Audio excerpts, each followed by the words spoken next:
Hello friends, welcome back to ஹைனோ channel. ஹைனோ சேனலில் இன்றைக்கி என்ன ரெசிபி பார்க்க போகிறோம் அப்படின்னா, ரொம்ப சிம்பிளாக ஈஸியான இறால் வறுவல் தான் எப்படி செய்கிறது அப்படிங்கிறத இன்றைக்கி இந்த வீடியோவில் உங்களோட நான் ஷேர் பண்ணியிருக்கேன். ஆல்ரெடி வந்துட்டு இறால நிறைய விதமான ரெசிபிஸ் வீடியோ போஸ்ட் பண்ணியிருக்கேன். என்னோட லிங்க் கீழே டிஸ்கிரிப்ஷனில் தரேன், உங்களுக்கு தேவை அப்படின்னு செக் பண்ணி பாருங்க. ரொம்ப சிம்பிளாகவும் ஈஸியாகவும் இந்த இறால் வறுவல் எப்படி செய்கிறது அப்படிங்கிறத பார்க்கலாம். இறால் வறுவல் செய்யறதுக்கு ஃபர்ஸ்ட் ஒரு பேன் ஒன்று சூடு பண்ணிக்கிறேன். பேன் சூடானதுக்கு அப்புறமா 3 டேபிள் ஸ்பூன் அளவுக்கு நல்லெண்ணெய் சேர்த்துக்க போகிறேன். இன்னைக்கு நல்லெண்ணெய் சேர்த்து நான் செய்கிறேன். எண்ணெய் நல்லா சூடாகட்டும். எண்ணெய் சூடானதுக்கு அப்புறமா ஒரு 15 பல்லு பூண்டை இந்த மாதிரி பொடியை கட் பண்ணி சேர்த்துக்கிறேன். இதோட ஒரு சின்ன துண்டு இஞ்சி அதையும் பொடியை கட் பண்ணி சேர்த்துட்டு எண்ணெயில நல்லா வதக்கிக்க போகிறேன். ஒரு நிமிஷத்துக்கு ரெண்டும் சேர்ந்து நல்லா எண்ணெயில வதங்கட்டும். அதனோட அந்த ஃப்ளேவர் ரொம்ப நல்லா இருக்கும் வதங்கும் போது. இந்த இறால் வறுவல்ல வெங்காயம் தக்காளி இதெல்லாம் எதுவுமே இல்லை. இப்போ டேரக்டா நம்ம மசாலா சேர்த்துக்கலாம். ரொம்ப சிம்பிளாக இருக்கும். ஒரு 1/2 டீஸ்பூன் அளவுக்கு மஞ்சத்தூள், 1/2 டீஸ்பூன் தனி மிளகாத்தூள், உங்களுக்கு காரம் தகுந்த மாதிரி நீங்க அட்ஜஸ்ட் பண்ணி போட்டுக்கோங்க. 1/2 டீஸ்பூன் அளவுக்கு ஜீரகத்தூள், 3/4 டீஸ்பூன் மிளகுத்தூள், 1/2 டீஸ்பூன் சோம்புத்தூள், 1/2 டீஸ்பூன் கரம் மசாலா, இதுக்கு தேவையான உப்பு சேர்த்துட்டு இந்த எண்ணெயிலே மசாலாவோட அந்த பச்சை வாசனை போகிற அளவுக்கு நான் நல்லா வதக்கிக்கிறேன்.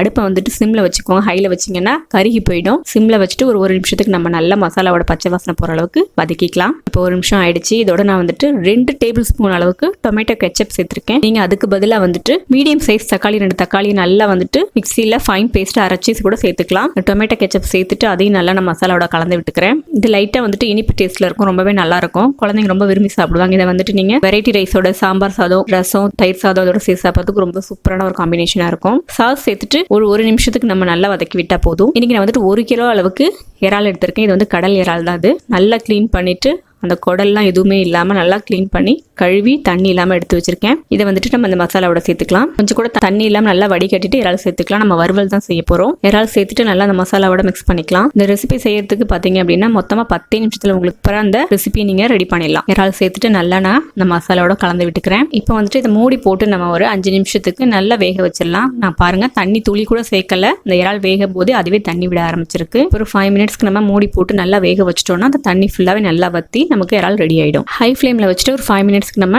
நல்லா வேக வச்சுக்கலாம். இப்போ ஒரு 5 மினிட்ஸ் கழிச்சு ஓப்பன் பண்றேன் பாருங்க. தண்ணியெல்லாம் நல்லா வத்திருச்சு. நமக்கு நல்லா ட்ரையா இருக்கு பாருங்க. அவ்வளவுதான் ஃப்ரெண்ட்ஸ். ரொம்ப சூப்பரான டேஸ்ட்ல ரொம்ப சிம்பிளாகவும் ஈஸியாகவும் இந்த இறால் வறுவல் ட்ரை பண்ணி பாருங்க. இது வந்துட்டு நீங்க ரசம், சாம்பார் சாதம், தயிர் சாதத்தோட வெரைட்டி ரைஸ் எதோட சேர்த்து சாப்பிட்றதுக்கும் ரொம்ப சூப்பரா இருக்கும். ரொம்ப சிம்பிளாகவும் ஈஸியாகவும் ஒரு 10 மினிட்ஸ்க்குள்ள நம்ம இந்த ரெசிபியை செஞ்சிடலாம். கடைசியா வந்துட்டு பொடிக்க நேரத்தில் கொத்தமல்லி தழையை தூவிட்டு நம்ம சர்வ் பண்ண வேண்டியதுதான். ரொம்ப ஈஸியாகவும் சிம்பிளான இந்த இறால் வறுவலை நீங்க ட்ரை பண்ணி பாருங்க. ட்ரை பண்ணி பார்த்துட்டு எப்படி இருந்தது அப்படிங்கறத உங்களுடைய கமெண்ட்ஸ் எனக்கு கமெண்ட் பண்ணுங்க. இந்த வீடியோ பிடிச்சிருந்தது அப்படின்னா லைக் பண்ணுங்க, ஷேர் பண்ணுங்க. ஹைனோ சேனலை ஃபர்ஸ்ட் டைம் பாக்குறீங்க அப்படின்னா சப்ஸ்கிரைப் பண்ணிக்கோங்க. மறக்காம பக்கத்தில் இருக்க பெல் பட்டன்ல ஆளுங்கிற ஆப்ஷனை கிளிக் பண்ணிக்கோங்க. அப்பதான் நான் போடுற வீடியோ உங்களுக்கு நோட்டிபிகேஷன்ல வரும். இன்னொரு சூப்பரான ஒரு ரெசிபியோட உங்களை நான் மீட் பண்றேன். Thank you friends.